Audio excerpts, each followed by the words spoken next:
Hi, I'm Simon. Actually, I'm not Simon. I'm Mark, and I'm passionate about English, but I'm wearing a mask of Simon Cowell, and it just gave me the idea that the more TV programs you can watch, the better. Now, very often people learning English think that watching the news is a good idea. But the news is so full of names and places and difficult words that I wouldn't recommend learning English from the news so much. But if you watch a program like, Simon Cowell is involved with the X Factor, Britain's Got Talent, and these other shows, and the English they use is very natural, and they're talking, there's talk between people.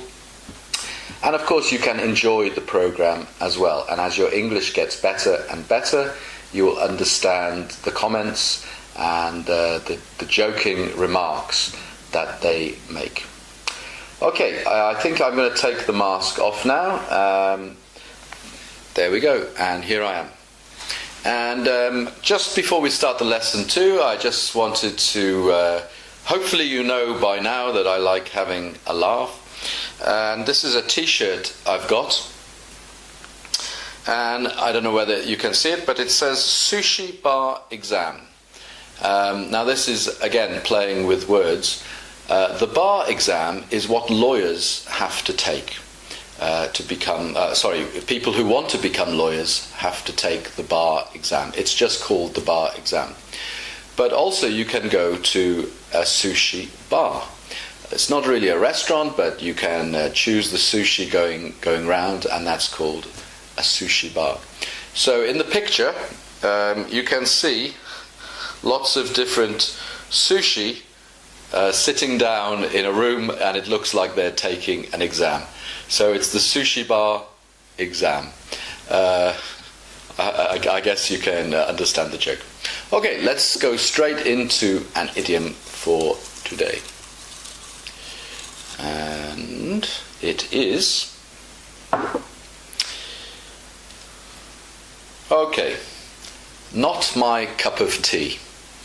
Okay, so this is a very useful, very useful idiom.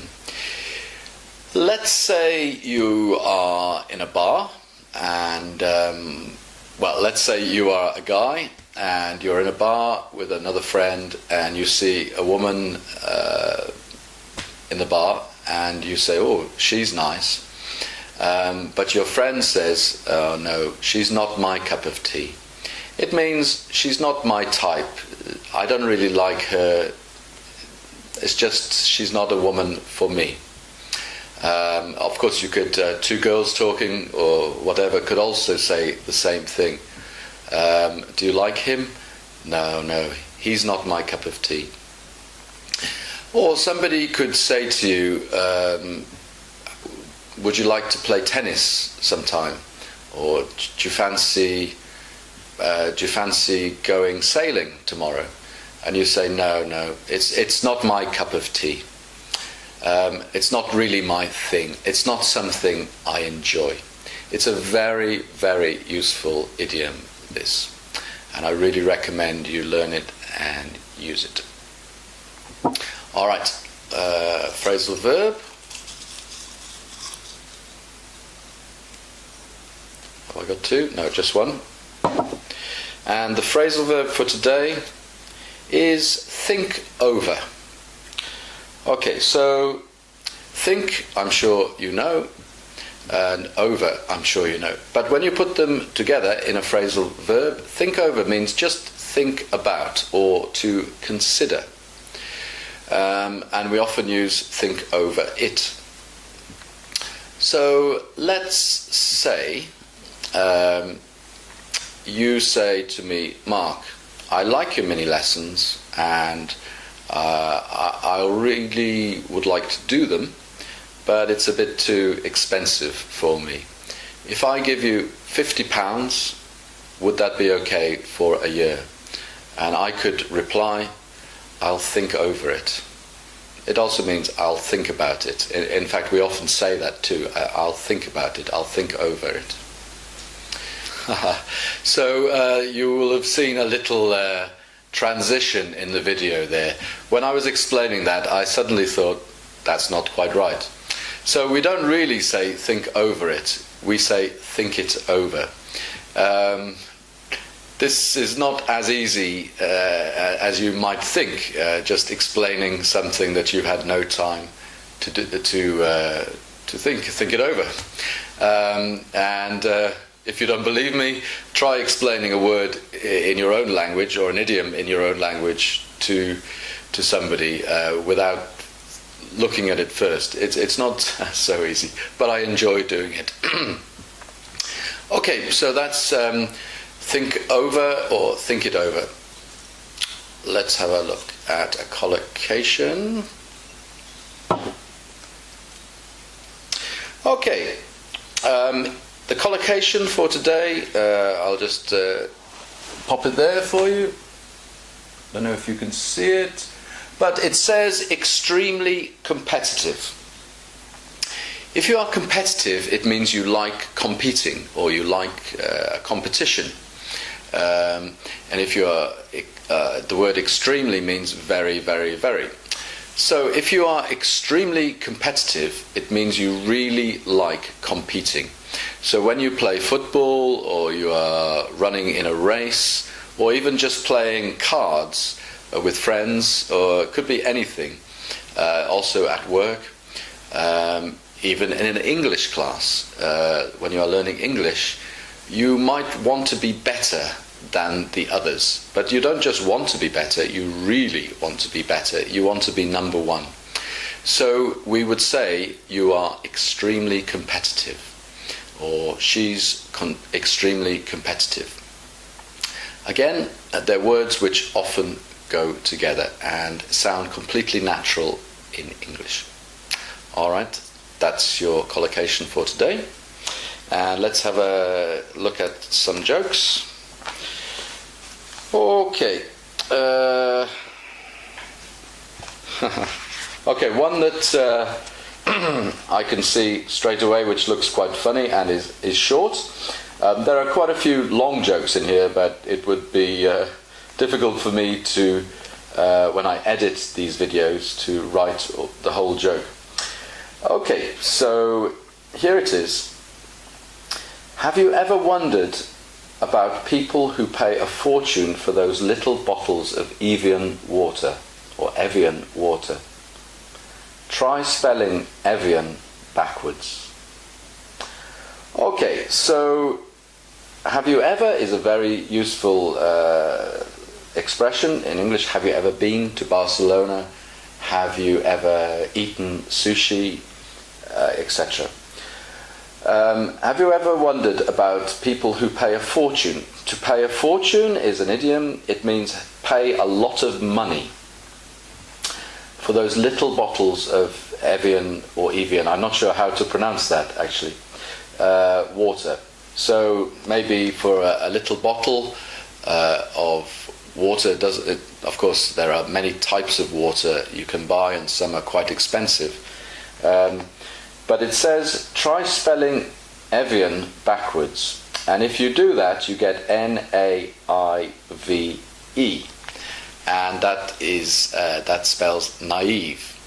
Naive is someone who is not very, who doesn't know things very well, who isn't very smart, who doesn't think about things, and so they are not really thinking, oh, it's only water, why should I pay so much money for that water? They are naive, and so they just pay money for the water. Okay, and here's another one. A man goes into a DIY store and asks for some bolts. How long do you want them? Asks the assistant. To tell you the truth, says the customer, I was rather hoping to keep them. Okay, playing with words yet again. Okay, a man goes into a DIY store. DIY, if you don't know, it means do it yourself. So in a DIY store, you can buy hammers and nails and wood and all kinds of things to build things in your home or in other places. A DIY store. And asks for some bolts. Okay, bolts are something you would put in to keep something together. A little bit like a nail or a screw. And the shop assistant says, how long do you want them? So of course you can get different length of bolts, like nails and screws. But the man, he may be joking, but maybe he's serious. He says, to tell you the truth, or to be honest, I was rather hoping to keep them. So the assistant says, how long do you want them? And it sounds to the man like, for how many days or for how many months, or how long a time do you want them? But he really is only asking about the length.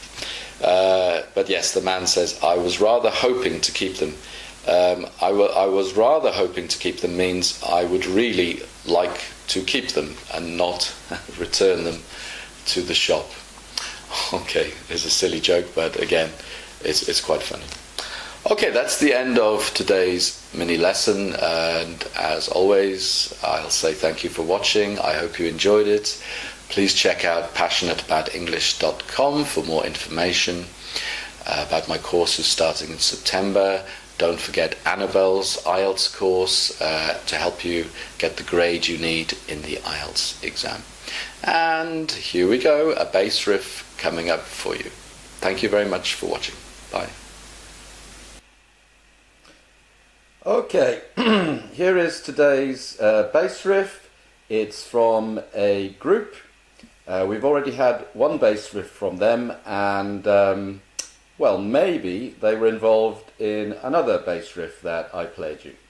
Okay, let's see. Well, I can't see, but let's see if I can do it without messing it up. There's a phrasal verb. Messing it up means to make a mistake. Okay, here we go, bass riff.